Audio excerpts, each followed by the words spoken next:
초스피드 스터디 또 시작하겠습니다. 재개발 사업성 분석 중에서 비례율 부분이 어떻게 작용을 하는지에 대해서 좀 더 깊게 들어가 보도록 할게요. 지난 시간에 비례율 먼저는 배웠죠. 재개발 지역도 다 같은 건데요. 비례율이 높은 게 좋으냐 낮은 게 좋으냐 이 부분을 보도록 할게요. 아까 오늘 좀 숫자를 좀 다룰 거라 숫자 계산을 좀 빨리빨리 한번 해볼게요. 만약에 좀 숫자 계산이 좀 잘 안 된다. 난 숫자 약하다 하면 좀 돌려보셔도 될 것 같아요. 초스피드로 해야 되기 때문에 빨리 나가볼게요. 종전자산 가치는 뭐라 그랬죠? 조합원의 감정평가 금액의 총합. 감정평가 나온 사람들끼리 다 더한 거를 그게 종전자산 가치 합계. 종후자산 가치는 분양수익. 그리고 비용은 공사비랑 철거비. 지난 시간에 배웠어요.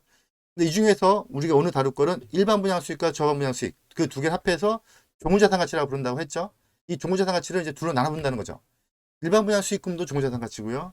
조합원 분양수익금도 종후자산 가치예요. 그러면 이 부분이 비례율을 높이는 숫자로 쓰여지는데, 그런데 사실 조합원 분양 수익은 조합원이 낼 돈이거든요. 그러니까 조합원들이 낼 돈이 크다는 뜻은 비례율이 높아지는 모양새는 가지지만 조합원의 분담금은 커지는 구조를 가지고 있는 거죠. 그 부분을 판단해야 된다는 거예요. 그래서 이거를 숫자로 한번 보도록 할게요. 만약에 조합원 2명이 있어요. 그러면 3억 플러스 3억 감정평가 금액이요. 그럼 6억 나왔죠? 그럼 이게 종전자산 가치가 되고요. 일반 분양 수익금이 6억이다. 그러면 조합원 분양 수익금 조합원 분양가 좀 낮게 잡을 수가 있겠죠. 그런데 조합원 밑에 3억 3억 나온 사람 중에서 노란색 조합원은 아파트를 받기로 했고요. 회색 조합원은 그냥 나 돈으로 줘. 나 아파트 안 받고 돈으로 가져갈게. 이럴 수도 있겠죠. 그걸 이제 현금 청산이라고 불러요. 그게 이제 법의 요건이든 아니면 본인의 희망이든. 그래서 노란색 사람만 아파트를 가져간다고 했어요. 그러면 어찌됐건 간에 그게 이제 분모로 잡히는데 6억 그 다음에 9억 마이너스 비용해서 이제 비를 100%가 나오게 된 거죠. 6분의 9 마이너스 3 그러니까 6분의 6이 되는 거죠. 그럼 100%죠. 그러면 분양 기준가액은 조합원 3억 곱하기 비례율 100%니까 3억이 되고요. 추가 분담 금액은 3억 마이너스 3억이니까 0이 되는 거죠. 그래서 아파트를 내가 추가 부담금 없이 가져갈 수 있는 거죠. 내 분담금을 내 감정평가 금액으로 납부가 한 게 된 거니까요. 그런데 만약에 똑같이 3억, 3억, 6억 나온 이 조합원들이 조합 분양가를 6억으로 높이게 되면 그러면 어떤 문제가 터지냐면 비례율이 150% 높아져서 기분이 좋아져요. 사업성이 좋아진 거죠.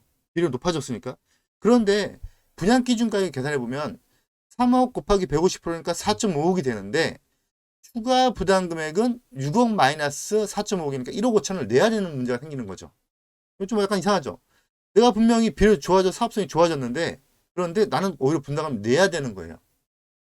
제가 이거 오늘은 설명을 위해서 좀 이렇게 간단하게 풀이를 해봐 드렸지만 사실은 이게 계산이 정확한 계산법은 아니에요. 왜냐하면 여기서 저 회색 부분에 대한 숫자는 달리 계산해야 되거든요. 무슨 얘기냐면 미동의자에 대한 이 감정가를 분모로 놓을 것이냐에 분자에 놓을 것이냐에 대한 문제가 있어요. 이건 다음 시간에 또 다시 한번 다루겠지만 오늘은 간단하게 비례율이 반드시 높은 게 좋은 것은 아니다.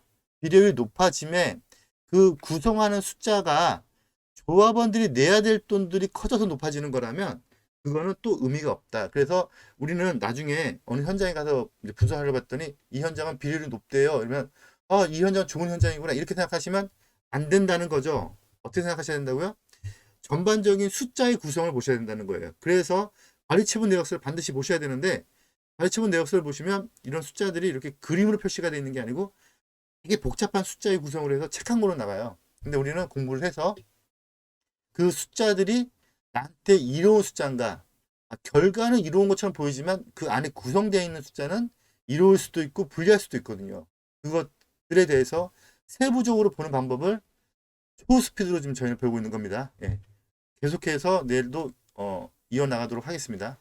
내일은 주말이네요. 월요일부터 다시 또 이어나가도록 하겠습니다. 네, 수고하셨습니다.